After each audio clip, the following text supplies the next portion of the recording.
good afternoon, everybody. Thanks for accommodating my schedule. I know these are normally at 1 p.m., but unfortunately, I teach class until 12 or about 1:30, so it wasn't working too well for me.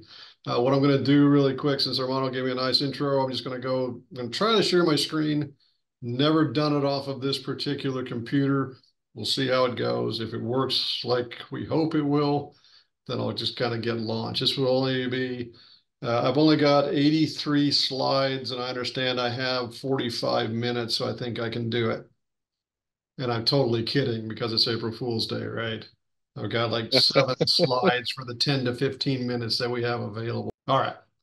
So I'm going to start going. So basically, what I'm going to talk about, my experience. Oh, all right. So I was talking about, we're just going to really quickly start out. I'm just going to tell you basically what my experience has been over the last roughly about a year. Not all of it has been this. So, all right. So just like you talked about how it began, I mean, colleagues started mentioning AI back about a year ago. At the time, I really wasn't too intrigued by it because I just didn't know enough about it. So I kind of figured, this is a trend that'll come to pass or it'll go away. And so I really did not do too much with it. But eventually I started coming with the recognition that, hey, that this thing is going to stick around a little bit, that I need to be able to do something with it. I need to at least have my students understand it because they're going to need that going out into wherever they go, grad school, workforce, what have you, right? So I started dabbling with it a little bit last semester. So the first thing I did is I wanted to understand how students were actually using it. Now, if you've been in the course like the Auburn course, and I think we're offering one right now too at A&M, you know that one of the exercises you get as you proceed through the course is to take a survey of your students as far as using AI. And so this kind of leveraged off of that. So I said, all right, I'll just take the quick informal survey just to see, how those things go or how they're doing or what they're doing with it. The responses were kind of interesting because not everybody was doing anything with AI. So some of them were using to basically debug computer code if they got stuck. It's like, okay, that seems like a reasonable thing to do. If you're really stuck, you don't have someone to help you, and your debugging methods, you've done everything you can. Having something else or someone else look at it, maybe that's okay. Some of them are using it for writing, especially like, mundane assignments or mundane tasks. They're having basically an AI tool write a bunch of stuff. And some of them are using it for help with problems. So if they ran into an issue when they were trying to work on an engineering problem and they were stuck or it just wasn't coming through, they would use some kind of an AI type of tool to try to get them through it, okay, to help them get through the problem. It's like, all right, so at least I understood generally what at least some of my students were doing. Again, not all of them had touched AI at this point. For some of them, it was just too mysterious. Some of them just didn't want to mess with it. Some of them just weren't interested in it. And that's really kind of the gamut of what I ran. So what I did, or how this kind of happened for me, as I mentioned, my colleagues had talked about a year ago, but I had a student at the end of last semester, near the end of the spring semester last year, asked me because he was very fascinated with AI, especially Chat GPT, if he could write his section of the capstone report using AI. And I said, sure, because I had some motivation there. For one, I knew enough about AI at that point to understand that it's a tool. It's not smart like a person is. It can't deduce. It cannot do all of the things that a human can do. So I figured, yep, go ahead. And of course, the students' section of the report pretty much looked exactly like I expected. A bunch of words, a bunch of, I won't call it fluff, but it was enough filler and very little actual critical analysis, critical thought kind of bit. So out of a 10-page section, I crossed out everything but about 2 paragraphs. It was pretty ugly because he had relied entirely on that to write his section, literally, which was certainly not what I believe an AI tool or how an AI tool should be used. So I started with some small homework exercises. And what I mean by this is I would have the students do a problem. And then I would have them do the same problem using an AI tool. So obviously it wasn't anything that was, extensively complicated. We're not talking like solving second order differential equations, although I think the AI tool could probably present some kind of a solution for it. We're just talking just fairly basic stuff, not necessarily mundane, but something that requires a little bit of thought. And then once they had solved it and presented their answer, the next step was, okay, now take the same problem, put it into any AI tool. I didn't care which one they used, just as long as they chose one and identified which one they chose, and see what it comes up with for an answer. So one of the questions we had was, what are 10 ways you can optimize your senior design project, or 10 elements that you can optimize for your senior design project. So then I had them use an AI tool to do the same thing. And then I would have them compare it. And it was kind of interesting, at least with some of the ones I ran across, because really what I expected them to do, and certainly what I would have done, because I can't always say I didn't actually get lazy as a student from time to time. I expected them to take the exact question wording, put it as a query into the AI tool, and then get that answer. Because that's certainly what I did when I generated the answer or expected set of answers for that problem, or for any of the problems that I gave them. But it was interesting, though, because the student bias would sometimes come in. So instead of actually just taking the exact text wording and putting it into a query, they put into their query, because I do make them give me their query so I can understand how they got their answer.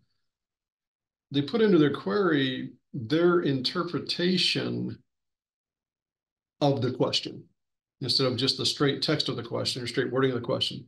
And it was interesting in a couple of cases where students did that. The AI tool gave them an answer which looked almost exactly like the answer they had developed independently. It contained the same biases, and it wasn't anywhere close to right or correct for the particular problem at hand. So I found that very curious. That was a nice little data point. So that is how I started out with them, just adding things to the homework. And then as we get closer to the end of last semester, well, there's a report that's due. They basically have to put a plan together. So we didn't really have a policy in place at the time. So I said, all right, let's explore a little bit. Go ahead and use it to create outlines. Go ahead and use it to write some limited bits. So again, it's not that I don't want them just putting it all in a tool, taking the output, and then throwing that into the report and calling it good. Now, there was actually, as a side note, there was actually a journal article I saw very recently, and I'd have to dig it out, where someone did that, though, for their introduction. They actually copied word for word. They copied it verbatim off the tool site and put it into their introduction, because it flat out said, yes, I would be happy to help you with that. Here is a great intro for your paper. And then it went. So there's some churn right now, at least in that journal, because no one caught it. The editors, reviewers, nobody caught that. So anyway, I'm trying to make sure they don't do something like that. So I want them to actually, some of the mundane tasks, sure. But when it comes to thinking and writing and putting those pieces together, no, you have to do that. And I'll talk about that later on.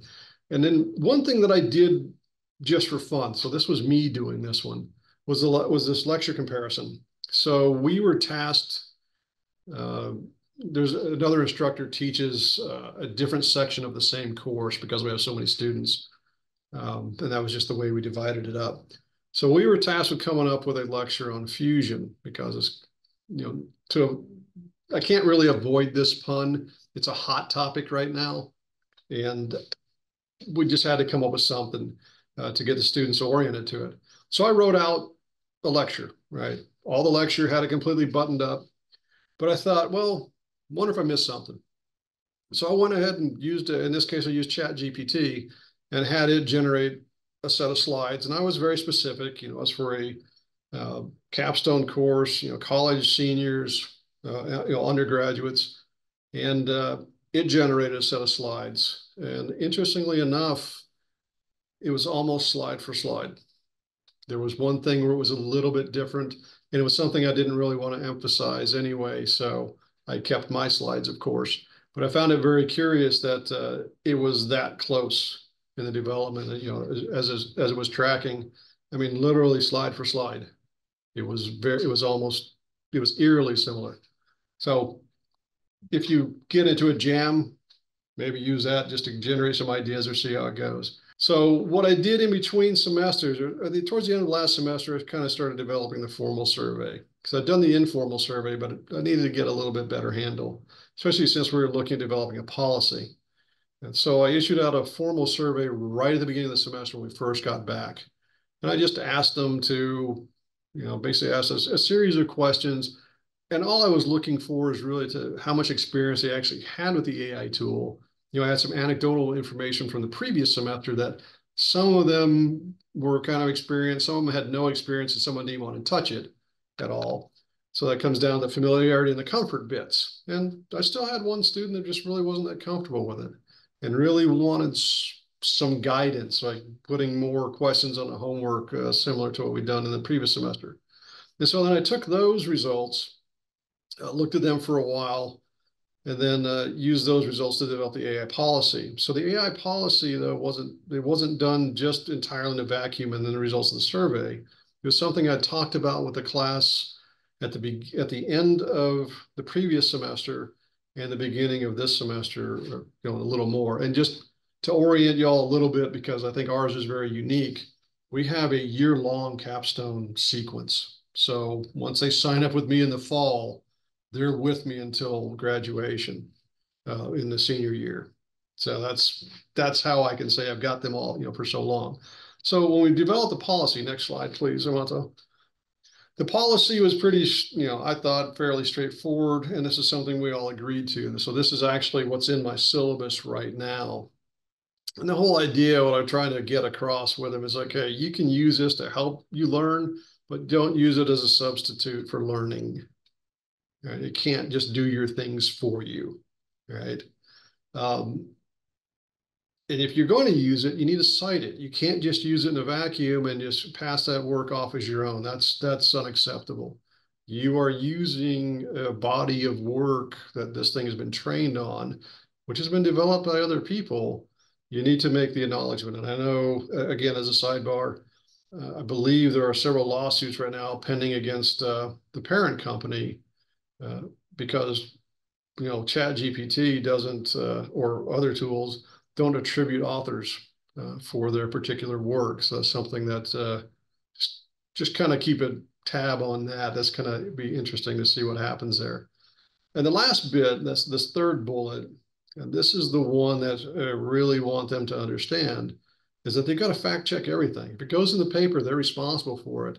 And ChatGPT, for example, is pretty well known for generating false citations. Okay, so making up work for an author that the author never created, for example, and that to me is unacceptable in their product, and so they need to fact check everything. And if it turns out that I check something and turns out to be fictitious, well, ChatGPT is not going to take the hit on the grade they are. Right. So I'm putting the onus on them to be good, responsible stewards of information and be good, responsible citizens and scholars in this case. Right. Be good about it. And then just to show them that, yes, I can use the ChatGPT tool just as well as anybody else. I ran this through GPT-0, which is basically something that checks for AI tool generated verbiage. And well, it was 96% confident that I actually wrote this because I did write the whole thing. I didn't use any tool, but apparently 4% of me is suspicious. So go figure. Okay. So what I'm doing with it right now. So I told them, I'm doing the same thing with the homework problems because several of them actually asked for that. They really like that. And it gives them a chance to explore it a little bit, kind of take some of the mystery away from it. I did tell them, just like you saw perhaps in the policy, hey, use it for brainstorming, use it for some of that mundane grunt work, like you need an outline, or whatever, go ahead, make an outline. And some of them, and one of my students in particular that was having a little bit of a struggle last semester, We discussed the use of using the AI tool as kind of an on-demand tutor. So the student was stuck on something, use the AI tool, any AI tool, to have it start explaining the particular topic to you. Okay, and then just keep explaining it in, like start out, college level. Now explain it to me like I'm a high school senior. Now explain it to me like I'm a high school freshman. Now explain it to me like I'm 8 years old. So you can really kind of get a grasp for it until they can finally get it to the point that they can understand the material better. And what's nice about that is you can then, you can use any variations you want, and you can use it any time of day or night. And since engineering students typically seem to be working on this stuff about 2 or 3 in the morning for their own reasons. Yeah, I don't think I know of any tutor that's going to be willing to be woken up at that time of day to answer a question. Okay. The other thing I would strongly encourage them to use it for right now is grammar checking. You've heard stories perhaps about how wonderful engineers are at spelling and writing. Unfortunately, those rumors are very well grounded in fact. I'm sad to report. So some of them can really use it. I get tired of taking points off for grammar. I still do it, okay, but I'm tired of doing it. So I really want them to get a little smarter. Grammarly's out there. A lot of people use it. I know at least like the business school, at least on the graduate level, they require it. So I was going to require it for my students, but it turns out that there is a limit, and I haven't figured out yet. I just haven't done the legwork to figure out if they can get an unlimited, word count for free through A&M. So that's on me to figure out. I also use it, to aid, to kind of refine the course a little bit. So every now and then I'll take a look at something, and if I get stuck on, how could I write this better? How could I present it better? What's another way that I could get this across to the students so they can have a better understanding of, as I know it. I will throw something into the AI tools. Like, how would you explain this? How would you explain that to, this level of audience, or, what are the subtleties or things like that? Now, of course, the AI tool is just a giant database. It just has a way of putting things together, and it stopped being trained, I think, 4 years ago or whatever the data set was they were using. So all of that information is, at least 4 years old, but it can tie things together. It can't think, right? That's the thing about it, right? It's an AI tool. It can't think. It can't deduce. It can't tie, completely disparate things together and come up with a viable solution to anything. But it's good for what it does in this repetition and being able to just spew some things out that just might get you past that writer's block, or that, course development block or lecture development block that you might be in at the time. I've found it to be a little bit useful in that. I haven't really dug into it a whole lot, but every now and then, if I'm just trying to find another way to say something, I do use that. So the takeaways that I'd like you to have from here, that the AI tool is just that, it's just a tool. And that's all it is. It is not, it's not brilliant. It's not smart. I know students like to think it is. To me, it's just, basically another computer. And computers are basically just dumb boxes that have software that has been developed by humans, which tell it what to do in a given set of circumstances. Right? That's all it does. AI tools are the same way. You put a query in, and that you're telling it what you want. And all the backside that's been developed by humans takes care of the rest. This has been useful, at least right now, so I can use a guided approach for students to get them to be a little more curious about the AI and really kind of force them to use it. And then they learn that the queries actually matter. So what they put in is very important in getting something useful out of the tool. If they put garbage in, it's going to be garbage out, or just going to be something that's just flat out wrong sometimes, and I have seen that. I know there's a lot of ways to incorporate AI exercises into coursework. There's also many other ways to use this. Certainly, I'm not the most imaginative person in the world when it comes to using this with education, but at least I can say I've at least got it started, and the students do kind of seem to respond to it a little bit. So that, I said it was only going to be a few slides, and that's exactly what I meant. So that's, technical difficulties aside, I do believe I kind of kept it close to that 15-minute mark. So now I'll take any questions or any discussions y'all want to do.